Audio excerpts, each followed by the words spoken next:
Кайырлуу күн достор. Бүгүнкү сабакта принтермен калай жұмыс істөө керек экенин үйрөнөтүн боласыздар. Яғни паракты калай чыгаруу керек, калай сканерлөө керек және калай копиясын жасоого болотуну тууралуу айтылатын болот. Ендеше видеомузду бастайык. Кез келген документти басып чыгаруу үчүн алдымен биз Word багдарламасын ачып алабыз. Сосын мен мына жерде бир нече текстти дайындап койдум. Осы текстти бизге принтер аркылуу басып чыгаруу керек. Ол үчүн биз файл вкладкасын ачабыз. Және оның ішінде печать деген разделі бар, сол разделге кіреміз. Мына жерде көріп тұрсаңыздар, принтер деген пункт тұр. Сол жерде астында Microsoft PDF деп, яғни сондай бір нәрсе жазылып тұр. Мына жерден ашып көруге болады ішін. Бұл жерде бізде екі ғана параметр тұр, fax және Microsoft PDF деп. Яғни бұл дегеніміз бізде қазір қосылып тұрған принтер жоқ. Яғни біздің ноутбук немесе компьютеріміз ешқандай принтерді көріп тұрған жоқ. Сол себепті біз қазір мына документтерді шығара алмаймыз. Принтерді ноутбукке қосу үшін келесі әрекеттерді орындаймыз. Қазір мен қолданып отырған принтер мына суретте көрсетілген. Яғни бұл жерде менде Canon принтері. Яғни осы келесі әрекеттерді Canonның барлық принтерлеріне қолдана беруге болады. Ең бірінші сіз өзіңіздің принтеріңіздің моделіне қарайсыз. Мысалы менде мына жерде iSensis MF4018 деп жазылып тұр. Яғни менің принтерімнің моделі MF4018. Енді браузерді ашып, жаңағы принтердің моделін интернеттен іздейміз. Ол үшін поисковой строкаға жазамыз. Мысалы, өзіңіздің принтеріңіздің моделін жазасыз. Менде 4018. Бұл жерге жазамын Canon MF4018 және оның қасында драйвер деп жазамыз. Сосын бізге Google керекті сайттарымызды тауып береді. Бұл жерде бізге Canonның официальный сайты керек. Официальный сайт деген ол www.canon.ru. Яғни мына жерде менің моделім жазылып тұр принтердің. Осы сайтқа кіремін. Енді так, мына жерде принятты басамыз. Доступны драйвера деп тұр. Бізде екі драйвер табылып тұр. Мына жерде бізде операционная система деп тұр. Операционная система ол автоматты түрде сізде қандай операциялық жүйе орналасқанын табады. Менде қазір Windows 10 64 биттік. Сіздерде может 7 болса 7 шығуы мүмкін, 10 болса 10 шығады. Енді мына жерде рекомендация для вас деп жазылып тұр. Ол жерде маған осы драйвер дұрыс басылады деп, яғни маған рекомендовать етіп тұр. Осы драйверді загрузить етемін. Загрузить батырмасын басамыз. Тағы да загрузить басамыз. Мына жерде сіздер компьютеріңізде қай жерге сақтау керек соны көрсетесіздер. Бұндай нәрсе сіздерде шықпауы да мүмкін. Егер шықпаса, ол сіздерде автоматты түрде загрузки папкасына сохранить етіледі. Мен де загрузки папкасын таңдаймын, яғни осы жерге жүктеледі. Драйвер жүктеліп болды. Осы жерден ашсаңыздар болады, немесе браузерді жауып, жаңағы папканың орналасқан жеріне кіреміз. Этот компьютерді ашамыз. Мына жерде загрузки папкасына кіреміз. Осы жерде менде MF no драйвер скачать етіліп тұр. Егер сіздер жаңағы загрузки папкасын ашқан кезде драйвер оның ішінде болмаса, онда ол басқа папкаға түсіп қалуы мүмкін. Сол үшін оны басқа жақтан іздеу керек. Оның ешқандай қиындығы жоқ. Ол үшін браузерді қайтадан ашамыз. Және оң жақ жоғарғы бұрышта тұрған 3 нүктені басамыз. Сол жерде бізде осылардың арасында загрузки деген пункт бар. Оны ашсаңыз, сіздің барлық скачать етілген нәрселеріңіз осы жерде тұрады. Мына жерде мынау біздің скачать еткен драйвер. Показать в папке дегенді басамыз. Сонда оның қай папкада орналасқанын сіздерге көрсетеді. Яғни осы жерден оны алып рабочий столға өткізіп қойсаңыздар болады. Енді сол жүктелген драйверді ашамыз. Бұл бізде қазір архив болып тұр. Яғни архив деген ішінде папка орналасқан файл. Яғни осының ішінен тағы да папка шығады. Мына бізде астында папка шықты. Біздің барлық керекті материалдарымыз сол папканың ішінде. Енді сол папкаға кіреміз. Мына жерде drivers, Russians, X64. Енді осы жерде бізге керекті осы драйверді орнатушы бағдарлама тұр. Бұл setup. Осы setupты басамыз. Мына жерде Italian басасыздар. Да. Так, болду, бизде драйвер орнатылды. Выходты басамыз и мыналардын бәрін жауып тастаймыз.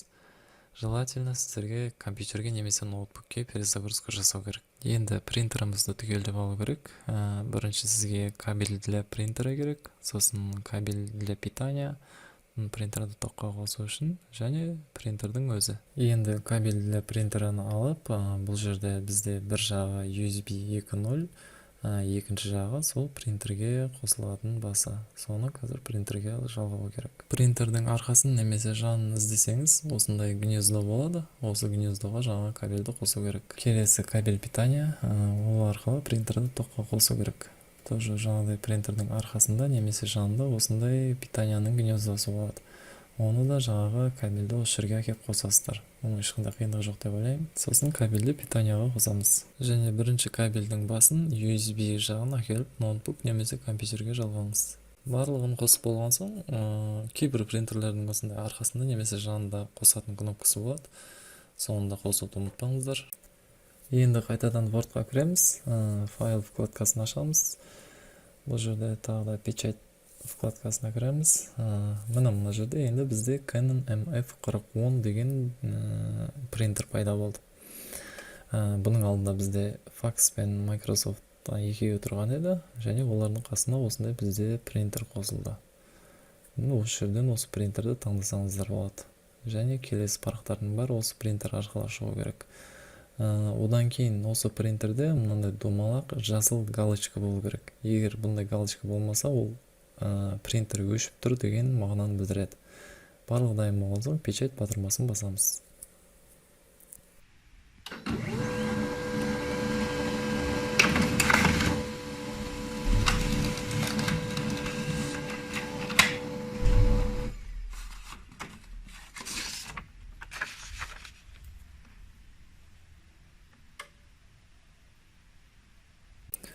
Міне осылай барлық документтерді осылай распечатка жасай берсеңіз болады.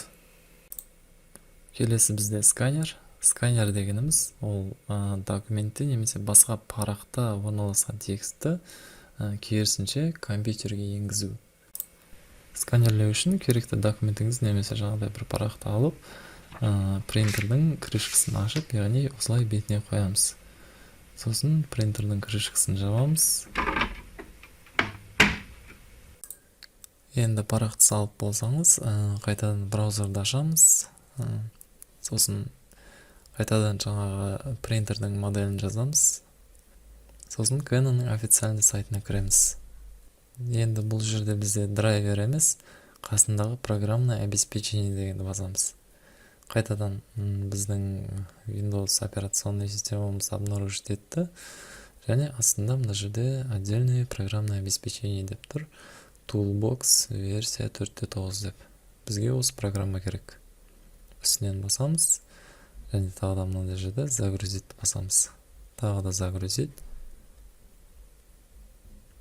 Осылай программаны жүктеп аламыз.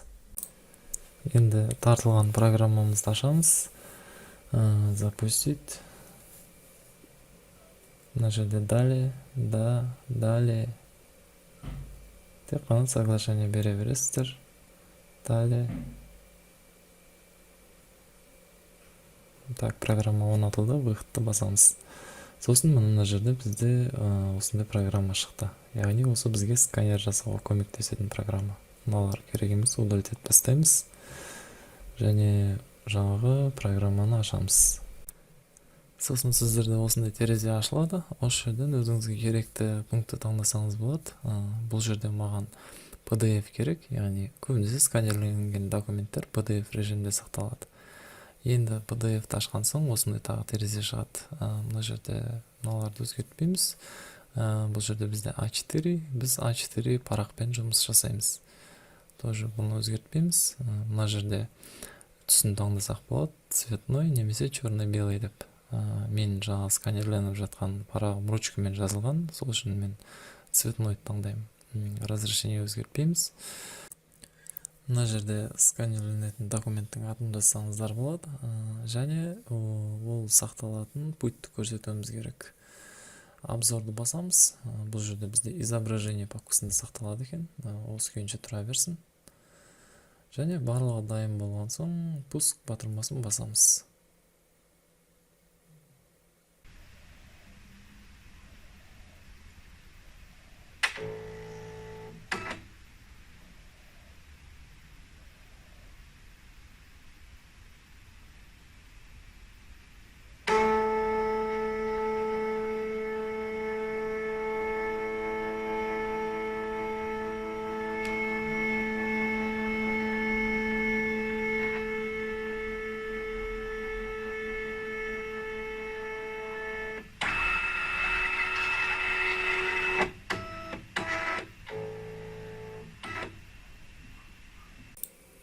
Так, документimiz сканерленіп болды, готовыны басамыз. Мына жерде бізде PDF болып сақталып тұр.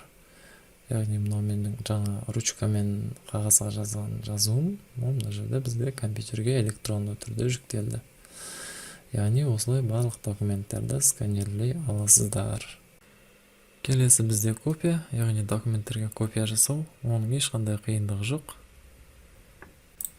Құжатыңызды алып, жаңағыдай принтердің крышкасын ашып, сол жерге документті қоямыз, сосын крышканы жауып. Canon'ның барлық принтерлерінде кнопка болады. Мысалы, менде қазір жасыл кнопка, ол жерде ромбтың знагы бейнеленген.